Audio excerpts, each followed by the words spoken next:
د سپېڅلي خدای په نامه د واک تلویزیون درنو لیدونکو د 6 بجو خبرونو ته ښه راغلاست. په میدان وردګ ولایت کې د اکسیجن یوازینۍ لویه تولیدي فابریکه چې د ورځې په اوږدو کې د 300 بالونونو د تولید ظرفیت لري او په دغه فابریکه کې په رسمي او غیر رسمي ډول 315 هیوادوالو ته د کار زمینه هم برابره شوې.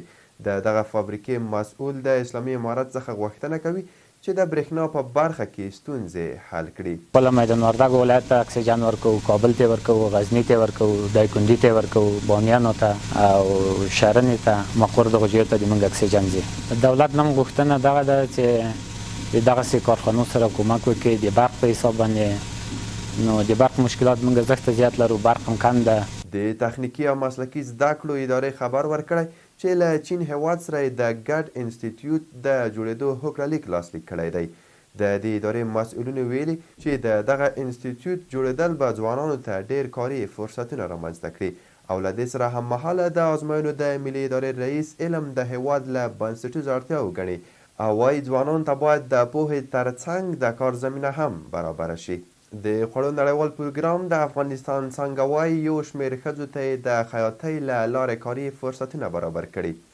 دغه اداره وایي هدف یې دا دی چې په افغانستان کې د ښځو بد اقتصادي حالت ته په کتو دوی ته کاري فرصتونه رامنځته کړي.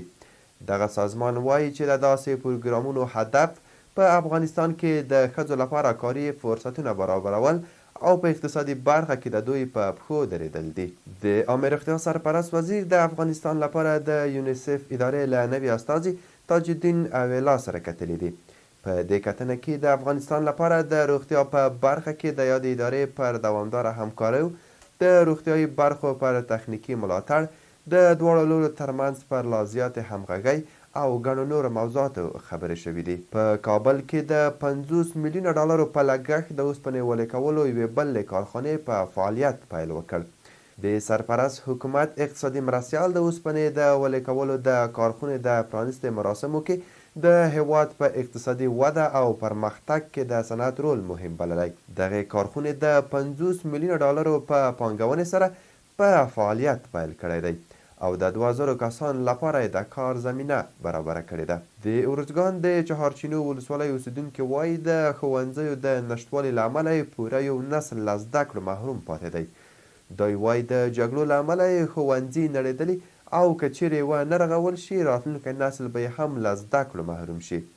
بلخوا د ارزګان د والي ویاند ویلي چې په تېرو 20 کلونو کې په چهارچینو ولسوالۍ کې هیڅ ښوونځي فعالیت نه درلود.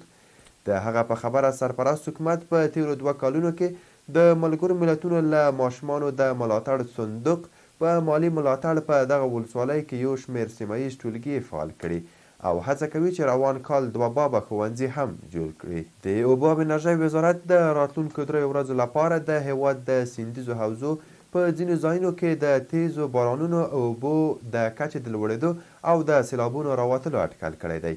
یاد وزارت د یوې خبرپاڼې په خپرولو سره ویلي چې د دغه ناڅاپي اورښتونو او سیلابونو راوتلو ډېر اټکل د پنجامو، شمال، حریرود، هلمند او کابل سیندیزو حوزو کې شوی دی. بلخوا په راتلونکي یوه اونۍ کې د اوسپنې پټلۍ له لارې څه باندې 80,000 ټنه انتقالات ترسره شوي دي.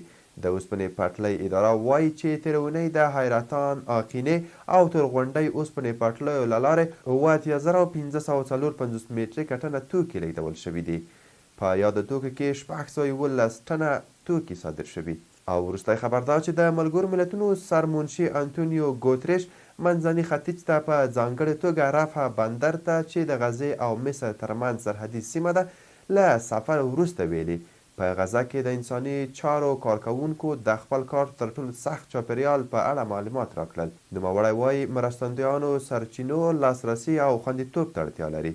د ملګرو ملتونو دغه جګپوړی چارواکی وایي د مصر پلازمینه قاهره کې سوداني کډوالو روژه ماتي ته وربللی. ګوتریش په یوه پیغام کې لیکلي د روژه ماتي د پیوستون ماموریت کې د هغه مسلمانانو عقیدې ته په درناوي روژه ونیوه چې دی ورسره ګوري. د واک تلویزیون درنو لیدونکو له ملتیا مننه. دا مهم خبر